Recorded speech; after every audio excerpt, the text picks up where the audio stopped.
Hello, c'est HR, votre chroniqueur. Alors ça y est, je viens de voir The Killer avec Omar Sy. Le nouveau film de John Woo, en fait, le remake réalisé par John Woo du film The Killer réalisé par John Woo. Alors forcément, il faut que je vous en parle. Mais avant cela, n'oubliez pas, si vous n'êtes pas abonné, pensez à le faire, pensez à la petite cloche pour les notifs, pensez à commenter par rapport à ma vidéo. Let's go! Alors comme je vous le disais, j'ai été voir le film The Killer. Ah oui, je ne vous parle pas de The Killer réalisé par David Fincher avec Michael Fassbender où j'ai effectué une vidéo. Là, je vous parle du film The Killer avec Omar Sy. Alors, on va pas se mentir, ce film me laisse totalement perplexe. Car il a des points positifs et il a des points négatifs. Alors selon moi, le principal point positif est la réalisation de John Woo. Elle est toujours impeccable. Cela fait plusieurs décennies que John Woo réalise des films et tous ces films sont superbement réalisés. Alors ceci dit, sur toute la filmographie réalisée par John Woo, mon film préféré avec lui est l'incontournable À toute épreuve avec Chow Yun-fat. Chow Yun-fat qui était d'ailleurs le premier rôle de son film The Killer. Ceci dit, mon deuxième film préféré réalisé par John Woo est justement The Killer. The Killer qui a marqué selon moi un réel grand tournant dans l'histoire du cinéma. Et surtout qui a propulsé en tant que star Chow Yun-fat.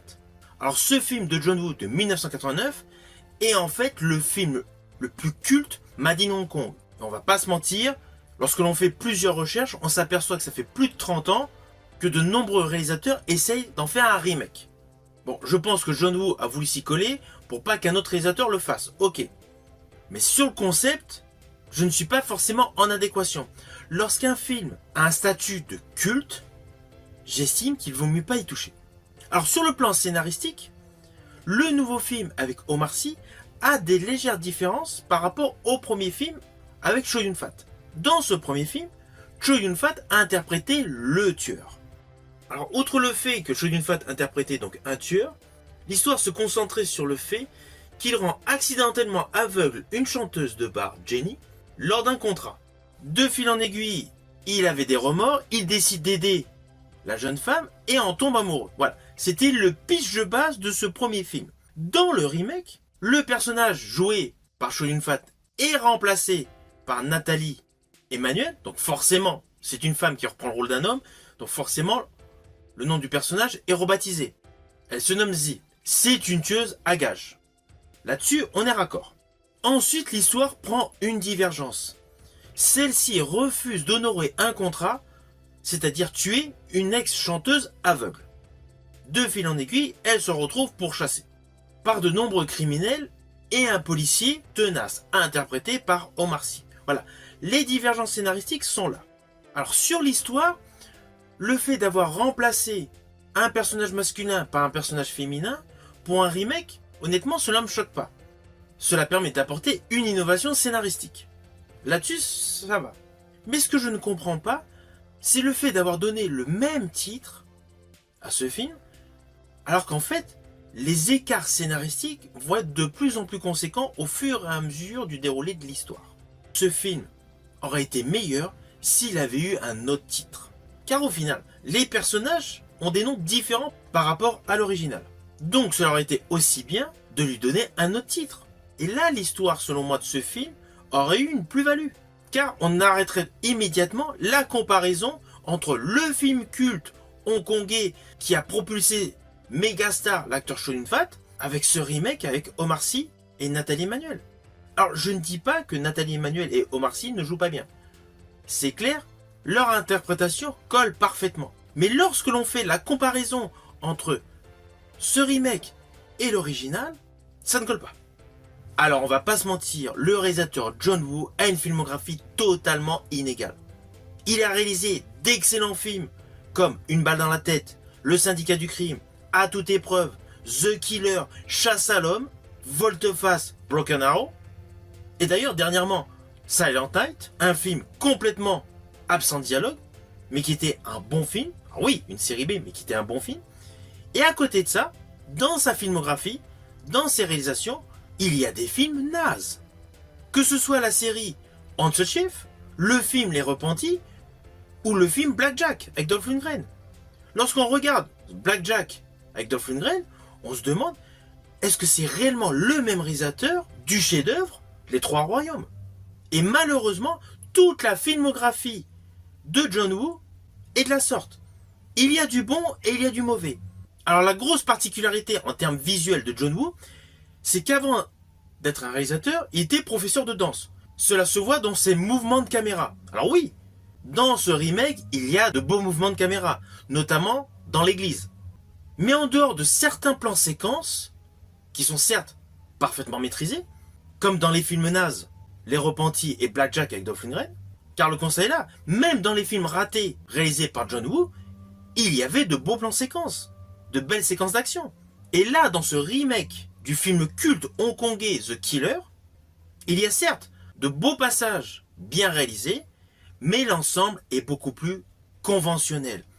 On n'a pas réellement l'impression de voir un bon John Woo. Surtout par le fait que c'est un remake, donc forcément on fait le comparatif. Toute la dimension émotionnelle du premier film, le contraste de la douceur et de la violence, entre la femme blessée et le tueur, était top à l'époque. On n'était pas uniquement dans l'action movie. Là, dans ce nouveau film, on est purement dans de l'action movie. Toute la dimension émotionnelle dégagée par les lignes scénaristiques est diminuée de manière conséquente par rapport au film original. Alors oui, cela fait plaisir en un certain sens de voir Omar Sy sur grand écran. Ça nous change de sa série Lupin sur Netflix. Mais ce film aurait dû avoir un autre titre. Car toute la dimension psychologique, émotionnelle de ce film est quasi néante par rapport au chef-d'œuvre de 89. Ah oui, je vous ai dit que la musique était en adéquation avec chaque plan séquence. Eh bien sachez que celle-ci est composée et dirigée par Marco Beltrami.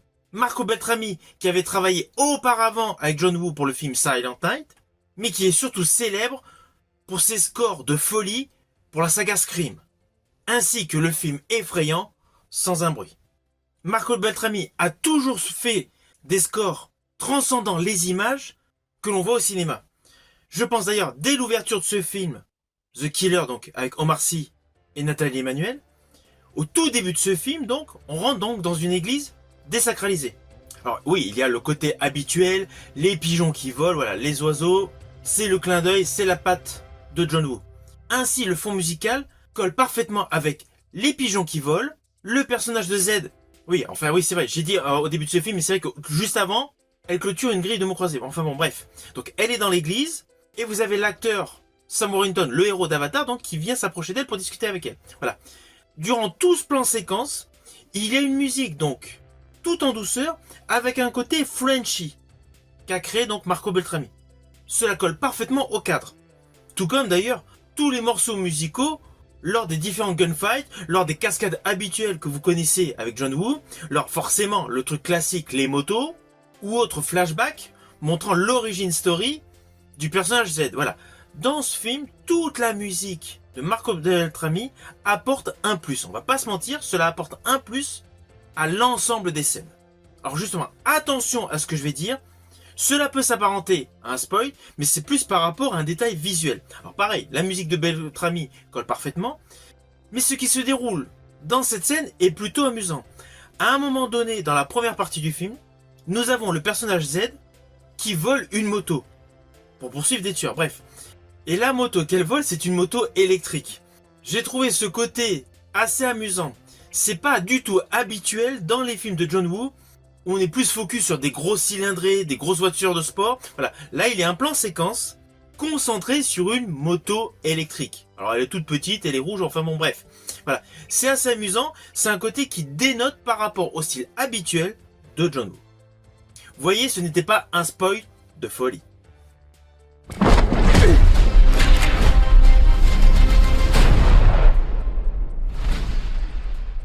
Alors au final, je reste perplexe sur ce film. Il y a certes de belles séquences d'action, Omar Sy et Nathalie Emmanuel sont de bons acteurs, la musique est en parfaite adéquation avec les différentes séquences, mais l'ensemble est décevant par rapport au film culte porté par Chow Yun-fat. De manière générale, ce film m'a déçu. Alors naturellement, ce n'est que mon opinion. Faites votre opinion par vous-même en allant le voir. car je vous invite tout de même à aller le découvrir. Mais la raison pour laquelle je vous invite à le découvrir n'est pas sur le fait de découvrir le remake du film The Killer. C'est plus pour pouvoir observer Omar Sy dans un registre d'action movie qui n'est pas son registre de prédilection. Même si jadis il avait joué dans le film Good People. Mais voilà, à mon avis, la principale raison de regarder ce film est tout simplement de découvrir Omar Sy dans un action movie. N'hésitez pas à me mettre dans les commentaires le film que vous préférez réalisé par John Woo. Je vous dis à bientôt pour une prochaine vidéo.